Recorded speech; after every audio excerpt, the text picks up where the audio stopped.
بسم اللہ الرحمن الرحیم۔ السلام علیکم ورحمۃ اللہ وبرکاتہ۔ ناظرین کرام، پروگرام آپ کے مسائل ان کا شرعی حل، ہم حاضر ہیں آپ کے سوالات کے جوابات لے کر۔ ہمارے ساتھ موجود ہیں مفتی محمد لقمان امین صاحب، جو کہ استاد الحدیث ہیں جامعہ عثمانیہ آسٹریلیا مسجد کے اور رئیس مفتی ہیں دارالافتاء عثمانیہ کے۔ ان کے ساتھ موجود ہیں مفتی محمد اسامہ زہدی صاحب، جو کہ استاد الحدیث ہیں جامعہ عثمانیہ آسٹریلیا مسجد کے نائب مفتی ہیں دارالافتاء عثمانیہ کے۔ ان کے ساتھ موجود ہیں مفتی محمد نعیم نقشبندی صاحب، جو کہ استاد الحدیث ہیں مدرسہ عثمانیہ للبنات کے اور مفتی ہیں دارالافتاء عثمانیہ کے۔ آئیے آپ کے سوالات کی طرف چلتے ہیں۔ ہمارا پہلا سوال مفتی محمد لقمان امین صاحب سے ہے۔ مفتی صاحب، معین علی کراچی سے سوال کرتے ہیں کہ میں نے جیز کیش کا ATM کارڈ بنوایا، پہلی ٹرانزیکشن پر معمول کے مطابق لین دین ہوا، اس کے بعد آفر ملی کہ کارڈ سے شاپنگ کریں اور 20% ڈسکاؤنٹ حاصل کریں، اس بارے میں اسلام کا کیا حکم ہے؟ بسم اللہ الرحمن الرحیم۔ جائز کیش میں یا اسی طرح کے دیگر جو مالی اعتبار سے سہولت دینے والے پیکیجز ہیں، ان میں یہ چیز قابل غور ہے کہ جو رقم ہم ان لوگوں کے پاس چھوڑتے ہیں، ان کے حوالے کرتے ہیں، جائز کیش ہے، ایزی پیسے ہے، یو پیسے ہے، تو یہ رقم ہماری کمپنی کے پاس بطور قرض کے ہوتی ہے، اور یہ بہرحال ہمیں واپس ملتی ہے جب ہم واپس لیتے ہیں۔ تو گویا ہم قرض دینے والے ہیں اور کمپنی ہم سے قرض لیتی ہے، اور اس قرض کے لینے اور دینے میں کمپنی کی طرف سے ہمیں جو سہولیات کی آفر کی جاتی ہے، وہ گویا کہ قرض پر ہی ہمیں فائدہ اٹھانے کی آفر ہے۔ سوال میں جو ATM کارڈ کو استعمال کرنے پر سہولت کا ذکر ہے، یہ مجمل سی بات ہے۔ جب اس کی شرائط و ضوابط کو دیکھتے ہیں تو اس میں یہ واضح طور پر لکھا ہوتا ہے کہ آپ کو یہ سہولت اتنی رقم جائز کیش میں رکھنے پر ملے گی۔ یعنی مثال کے طور پر اگر آپ کی جائز کیش میں 20,000 روپے کی رقم موجود ہوگی، پھر آپ اس کارڈ کے ذریعے شاپنگ کریں گے تو آپ کو اتنے فیصد ڈسکاؤنٹ ملے گا۔ تو یہ حقیقت میں اسی قرض کے بدلے میں ہمیں دیے جانے والا نفع ہے، اور یہ بات فقہا نے واضح طور پر لکھی ہے۔ ہر ایسا قرض جس سے آدمی کوئی نفع حاصل کر لے تو وہ نفع سود کے حکم میں ہوتا ہے، لہٰذا ایسی تمام سہولیات سے اجتناب کرنا چاہیے۔ اس کو صرف اپنی ضرورت کے لیے استعمال کیا جا سکتا ہے، مثلا رقم کو ایک جگہ سے دوسری جگہ منتقل کرنا، اگر کوئی متبادل صورت نہ ہو تو اس کو استعمال کر لیں۔ باقی اس طرح کی جتنی بھی آفرز ہیں، ہمارے معلومات کے مطابق ان تمام میں اسی طرح کی شرائط و ضوابط لاگو ہوتے ہیں، اور بڑے سے اشتہار میں ایک بہت چھوٹی سی مقدار میں یہ بات لکھی ہوتی ہے کہ شرائط و ضوابط لاگو ہوں گے۔ عموماً لوگوں کا دھیان اس طرف نہیں جاتا، اور شرائط و ضوابط یہی ہوتے ہیں کہ ایک مخصوص مقدار قرض دینے کے بعد یہ سہولتیں آدمی کو حاصل ہوتی ہیں، تو اس سے اجتناب کرنا چاہیے۔ اور اگر ایسا ہے کہ کسی قسم کی شرط اور کوئی ضابطہ اس پر لاگو نہیں ہے، مطلقاً یہ آفر کی جاتی ہے کہ اگر آپ جائز کیش کارڈ سے آپ خریداری کرتے ہیں تو آپ کو یہ سہولت دی جائے گی، اور اس میں ایسی کوئی بھی شرط نہیں ہے جس کا میں نے پہلے ذکر کیا، تو یہ ایک محض انعام ہے، اس کے وصول کرنے میں کوئی حرج نہیں ہے۔ ہمارا اگلا سوال مفتی محمد اسامہ زہدی صاحب سے ہے۔ مفتی صاحب، زاہد محمود سیالکوٹ سے سوال کرتے ہیں کہ تکافل اور انشورنس میں کیا فرق ہے، وضاحت کے ساتھ رہنمائی فرمائیں۔ بسم اللہ الرحمن الرحیم۔ انشورنس ایک کاروباری معاملہ ہے اور اس میں معاوضہ مقصود ہوتا ہے۔ سود اور جوئے پر مشتمل ہونے کی وجہ سے یہ ناجائز اور حرام ہے، چونکہ اس میں جو رقم جمع کی جاتی ہے، سودی لین دین میں وہ رقم استعمال کی جاتی ہے۔ بعض دفعہ ایک طویل متعین مدت کے بعد وہ رقم اس کو واپس بماعِ سود ملتی ہے، تو اس میں ایک تو سود کا معاملہ ہے، اور سود کے بارے میں اللہ تبارک و تعالیٰ کا فرمان قرآن میں واضح طور پر موجود ہے، احل اللہ البیع وحرم الربا، سود حرام ہے۔ دوسری چیز اس میں جوا ہے۔ ایک بندہ جب رقم جمع کرتا ہے، اسے کہا جاتا ہے کہ اگر آپ کو کوئی حادثہ پیش آئے، حادثہ لائق ہو جائے، تو آپ کو اتنی رقم ملے گی، مثلاً آپ کو 10 لاکھ ملے گی، آپ کو 8 لاکھ ملے گی، ایک متعین رقم بتا دی جاتی ہے۔ اب اس کی دو صورتیں بن سکتی ہے، اس کو مثلاً بالفرض حادثہ پیش آتا ہے تو اس کو وہ 10 لاکھ یا 8 لاکھ جو متعینہ رقم ہے وہ دے دی جاتی ہے۔ اب ظاہر بات ہے اس نے کم رقم جمع کی تھی اور اس کو بہت زیادہ رقم بدلے میں مل گئی۔ دوسری صورت یہ ہے کہ کوئی بھی حادثہ پیش نہیں آتا، ایسی صورت میں اس کو کچھ بھی نہیں ملے گا۔ گویا کہ یہاں پر دو صورتیں بنتی ہیں، دو امکانات، یا تو اس کی اصل رقم جو ہے وہ بھی ڈوب سکتی ہے اور یا اصل رقم اور رقم اپنے ساتھ کھینچ کر لا سکتی ہے۔ تو اس کے اندر یہ اسی کو جوا کہتے ہیں۔ تو چونکہ یہ جوا اور سود پر مشتمل ہے تو انشورنس جو ہے یہ ناجائز اور حرام ہے۔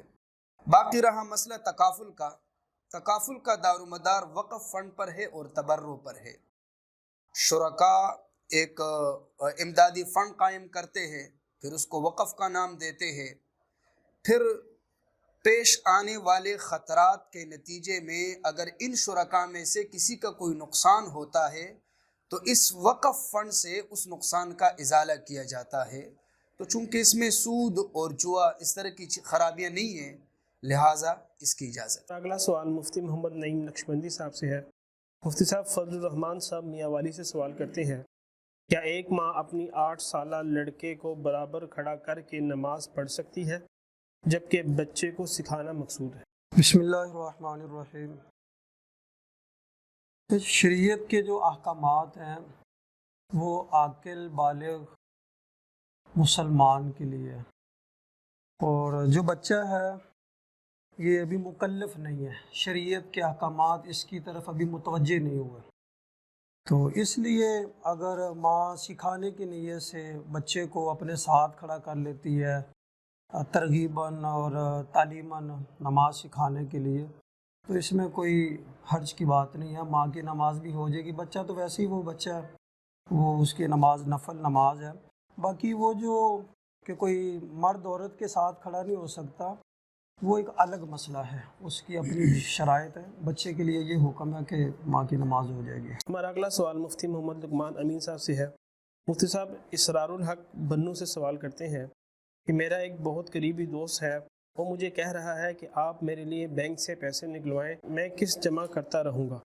وہ مجبور ہے بینک سے ادھار لینے پر، اور میں دوست سے مجبور ہوں کیونکہ وہ سمجھے گا کہ اس کا اعتبار نہیں ہے۔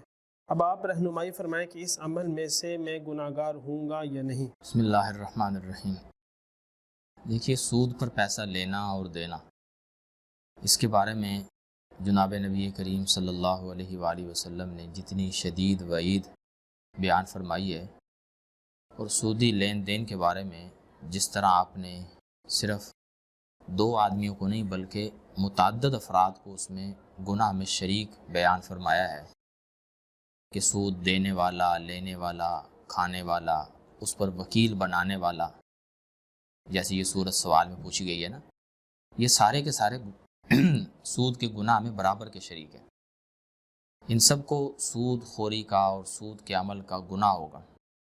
تو اس لیے کسی آدمی کی مجبوری، ہم نہیں جانتے کہ وہ مجبوری کیسی ہے، حالت اضطرار کی ہے یا اس سے پیچھے کی ہے، تو کسی کی مجبوری کی وجہ سے ایسا کام کرنا جو انسان کے لیے اتنے بڑے گناہ میں شرکت کا باعث ہو، اس کی تو ہم کبھی بھی اجازت نہیں دیں گے۔ باقی رہ گئی یہ بات کہ دوست کا اعتبار اٹھ جائے گا، تو ایک طرف دوست کا اعتبار ہے اور ایک طرف اللہ کا حکم ہے۔ ہمیں یہ بات سمجھنی چاہیے کہ ہم اپنے دوستی اور اپنے تعلقات کو بچاتے ہیں کہ اللہ کے حکم کو توڑنے سے روکتے ہیں۔ تو ہمارے خیال میں اس آدمی کو اپنے ایسے دوست سے، اگر ایسے موقع پر وہ دوست خفا ہو کر قطع تعلقی بھی کرتا ہے، تو شریعت کی نظر میں یہ کوئی مذموم چیز نہیں ہے، کیونکہ آپ نے اللہ کے حکم زندہ کیا، اس پر وہ آپ سے خفا ہوا۔ تو اس کی مثالیں حضرات صحابہ کرام کی زندگی میں ملتی ہیں کہ کسی دینی حکم کی وجہ سے آپس میں قطع تعلقی کر لینا۔ تو اگر وہ دوست آپ سے قطع تعلقی بھی کرتا ہے تو آپ پر اس کا کوئی گناہ نہیں ہے۔ آپ اپنا ایک خدا کا حکم پورا کریں، سودی معاملے سے اپنے آپ کو بچائیں اور اس گناہ سے اجتناب کریں۔ کسی کی وجہ سے ایسے بڑے گناہ میں کسی بھی صورت میں شریک ہونا کوئی دانش مندی اور عقل مندی نہیں ہے۔ اگلا سوال مفتی محمد اسامہ زہدی صاحب سے ہے۔ مفتی صاحب، جمیل سعید اسلام آباد سے سوال کرتے ہیں جو بچے یا فیملی کا کوئی بھی ممبر فوت ہو جائے تو ان کی موبائل سے تصویر دھلوانے یا موبائل میں رکھنے کے بارے میں کیا حکم ہے؟ بسم اللہ الرحمن الرحیم۔ شرعاً مسئلہ یہ ہے کہ بلا اشد ضرورت اور بلا مجبوری کسی بھی جاندار کی تصویر کھینچنا، لینا، بنانا، بنوانا شرعاً یہ ناجائز اور حرام ہے۔ اس میں مرحوم بھی داخل ہے۔ مرحوم کی تصویر لے بھی نہیں سکتے اور اپنے پاس رکھ بھی نہیں سکتے، چونکہ حدیث میں بڑی شدت کے ساتھ اس سے منع کیا گیا، اور نبی علیہ الصلوۃ والسلام نے فرمایا ان اشد الناس عذاب یوم القیامت المصورون، فرمایا جو تصویر بنانے والے ہیں قیامت والے دن انہیں شدید ترین عذاب ہوگا۔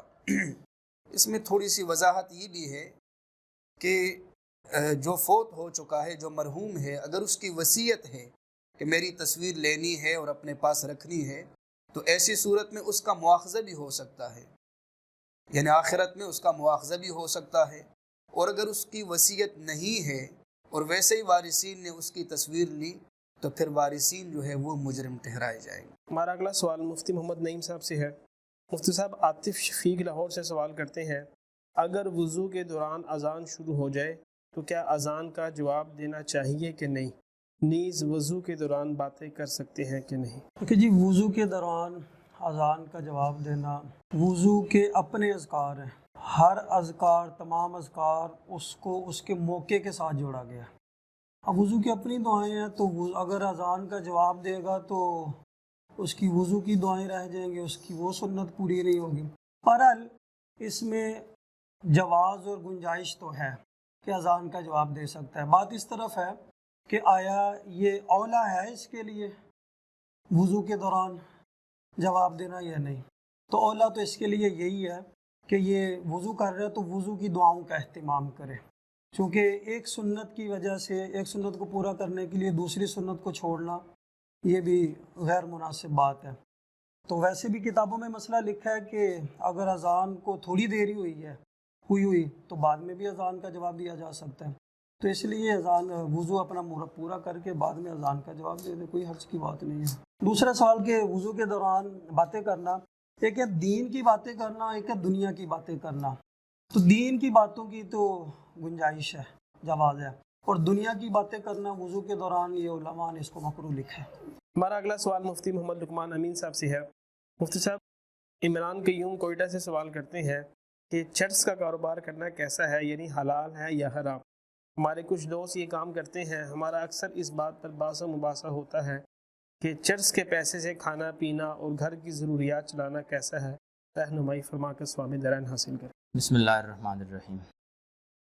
دیکھیے، جو چیز ایسی ہو کہ اس کا استعمال دونوں طرح سے کیا جا سکتا ہو، مثبت اور منفی دونوں طرح اس کا استعمال ہو، تو ایسی چیز کے بارے میں مطلقاً کوئی فیصلہ نہیں کیا جا سکتا، یعنی علی الاطلاق ایسے کام کو حلال یا حرام کہنا مناسب نہیں ہوتا، بلکہ اس میں نیت پر دار و مدار رکھ کر فیصلہ کیا جا سکتا ہے کہ کسی آدمی کے اس عمل کا مقصد کیا ہے۔